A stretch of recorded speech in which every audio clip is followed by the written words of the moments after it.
Hello বন্ধুরা, আসসালামু আলাইকুম। কেমন আছো সবাই? আমি আলহামদুলিল্লাহ ভালো আছি। আজকে এটি আমার ফার্স্ট ব্লগ। তো ব্লগটি বৃষ্টি দিয়েই শুরু করলাম। বারান্দায় দাঁড়িয়ে কিছুক্ষণ বৃষ্টি দেখছিলাম। তো বৃষ্টি দেখে চলে আসলাম আমার বড় ছেলের রুমে। এসে দেখি সে ঘুম থেকে উঠে গেছে। তো রুম দিয়েই আমি কাজটা শুরু করলাম। ওর বিছানাটা আমি ঝেড়ে মুছে দিলাম। তো এই যে বই খাতা এলোমেলো করে রাখছি, সেগুলো গুছিয়ে দিলাম। সোফাটা একটু গুছিয়ে নিলাম, একটু মুছেও নিব। কাঠের জিনিস একটু না মুছলে প্রতিদিন কেমন ধুলা ধুলা হয়ে থাকে।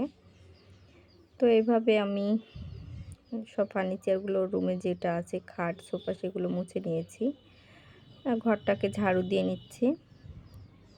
ঝাড়ু দিয়ে যেটা ওর ফাইনাল লুক। এবার আমি একটু মেশিনে বসছি, মেশিনে কাজ করব।